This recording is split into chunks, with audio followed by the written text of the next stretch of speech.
ಓಂ ತತ್ಸತ್ಯಂ ಸದಿತಿ ಪ್ರಾಣಃ. ವಾಯುಸ್ತುತಿಯ ಪಾಠಮಾಲೆಯಲ್ಲಿ 41ನೇ ಭಾಗ. ವಾಯುಸ್ತುತಿಯಲ್ಲಿ 39ನೆಯ ಶ್ಲೋಕ ಇದು.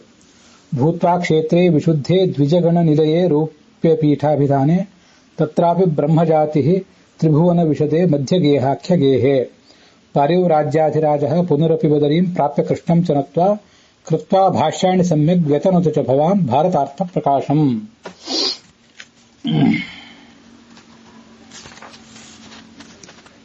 ಮಧ್ವರೇ,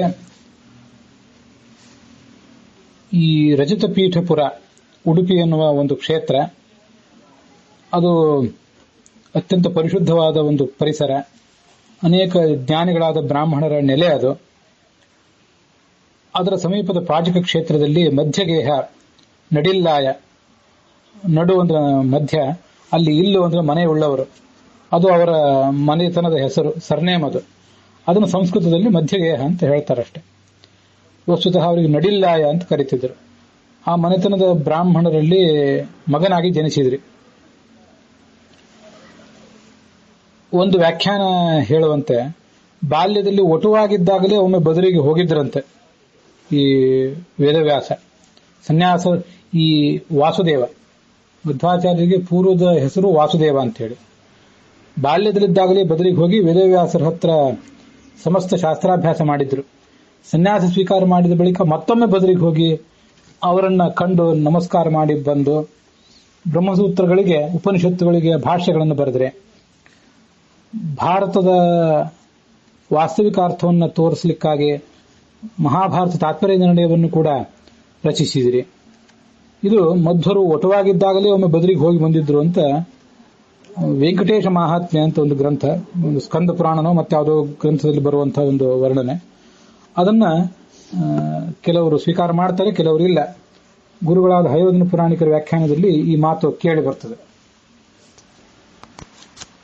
ವಿಶುದ್ಧೆ, ಪರಿಶುದ್ಧವಾದ, ದ್ವಿಜಗಣ ನಿಲಯೇ, ದ್ವಿಜ ಅಂದ್ರೆ ಬ್ರಾಹ್ಮಣರು, ಅವರ ಗಣ ಅಂದ್ರೆ ಸಮೂಹ, ಅದಕ್ಕೆ ನೆಲೆಯಾದ, ತ್ರಿಭುವನ, ಮೂರ್ಲೋಕದಲ್ಲಿ ವಿಷದ ಪ್ರಸಿದ್ಧವಾದ, ರೌಪ್ಯ ಪೀಠ ಅಂದ್ರೆ ಬೆಳ್ಳಿಯ ಪೀಠ ಉಳ್ಳದ್ದು.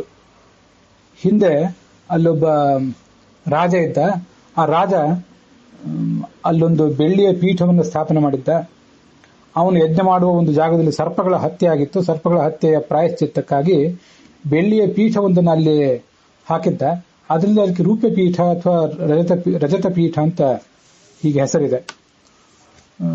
ಇದನ್ನ ಹಿಂದೆ ನಾನು ಮಧ್ವವಿಜಯ ಪ್ರವಚನ ಮಾಡುವಾಗ ಹೇಳಿದ್ದೆ. ಉಡುಪಿ ಅಂತ ಈಗ ಕಾಣಿಸುವಂತ ಹೆಸರು.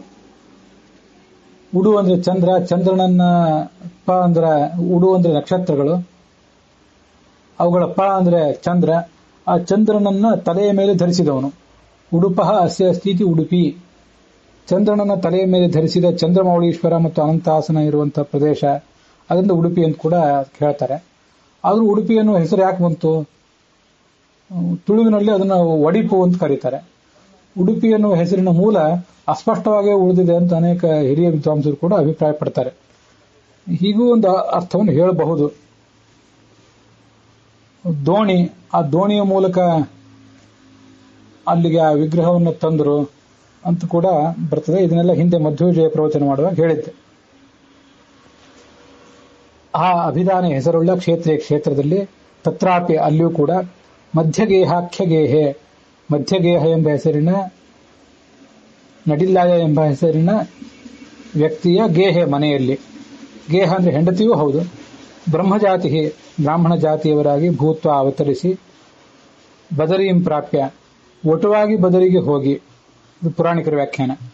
ಪಾರಿವ್ರಾಜ್ಯಾಧಿರಾಜ, ಪಾರಿವ್ರಾಜ್ಯ ಅಂದ್ರೆ ಸನ್ಯಾಸಾಶ್ರಮ, ಅದಕ್ಕೆ ಅಧಿರಾಜ ಅಧಿಪತಿಯಾಗಿ, ಪುನರಪಿ ಮತ್ತೊಮ್ಮೆ ಬದರಿಗೆ ಹೋಗಿ, ಇಲ್ಲಿ ಸನ್ಯಾಸ ಸ್ವೀಕಾರ ಮಾಡುವುದಕ್ಕಿಂತ ಮುಂಚೆ ಒಮ್ಮೆ ಹೋಗಿದ್ರು, ಆಮೇಲೆ ಒಮ್ಮೆ ಹೋಗಿದ್ರು ಅಂತ ಅಭಿಪ್ರಾಯ ಹೇಳ್ತಾರೆ. ಸನ್ಯಾಸ ಸ್ವೀಕಾರ ಮಾಡಿದ ಬಳಿಕನೇ ಒಂದು ಬಾರಿ ಗೀತಾ ಭಾಷ್ಯವನ್ನು ಅರ್ಪಣೆ ಮಾಡ್ಲಿಕ್ಕೆ ಹೋಗಿದ್ರು, ಮತ್ತೊಂದು ಬಾರಿ ಇನ್ನೊಂದು ಬಾರಿ ಕೂಡ ಹೋಗಿದ್ರು. ಅದು 10ನೇ ಸರ್ಗ ಮಧ್ವವಿಜಯದಲ್ಲಿ ವರ್ಣಿತವಾಗಿದೆ ಅಂತ ಕಂಡು ಬರ್ತದೆ. ಆಚಾರ್ಯರು ಎಷ್ಟು ಬಾರಿ ಹೋಗಿದ್ರು, 2 ಬಾರಿ ಹೋಗಿದ್ರು, 3 ಬಾರಿ ಹೋಗಿದ್ರು ಅನ್ನೋದ್ರ ಬಗ್ಗೆ ಸ್ಪಷ್ಟವಾದ ನಿರ್ಧಾರ ತಗೊಳ್ಳಿಕ್ಕೆ ಸಾಧ್ಯ ಆಗೋದಿಲ್ಲ. ಮಧ್ವವಿಜಯದಲ್ಲಿ ಅದನ್ನು ಕೂಡ ಹೇಳಿದ್ದೆ 10ನೇ ಸರ್ಗದ ಪ್ರವಚನದ ಪ್ರಸಂಗದಲ್ಲಿ. ಪುನರಪಿ ಮತ್ತೊಮ್ಮೆ ಬದರೀಂ ಪ್ರಾಪ್ಯ, ಬದರಿಗೆ ಹೋಗಿ ಕೃಷ್ಣಂಚ ವೇದವ್ಯಾಸರನ್ನು ನಾರಾಯಣನನ್ನು, ನರನಾರಾಯಣರ ಪೈಕಿ ನಾರಾಯಣ ಅಂತ ಏನಿದ್ದಾನೆ ಅವನನ್ನು ನತ್ವ ನಮಸ್ಕರಿಸಿ ಸಮ್ಯಕ್ ಚೆನ್ನಾಗಿ ಭಾಷ್ಯಾಣಿ ಬ್ರಹ್ಮಸೂತ್ರ ಉಪನಿಷತ್ತುಗಳಿಗೆ ಭಾಷ್ಯಗಳನ್ನು ಕೃತ್ವ ಮಾಡಿ ಭವಾನ್ ನೀವು ಭಾರತಾರ್ಥ ಪ್ರಕಾಶಂ ಮಹಾಭಾರತದ ಅರ್ಥವನ್ನು ತೆರೆದು ತೋರಿಸುವ ಮಹಾಭಾರತ ತಾತ್ಪರ್ಯ ನಿರ್ಣಯವನ್ನು ಕೂಡ ರಚಿಸಿದಿರಿ.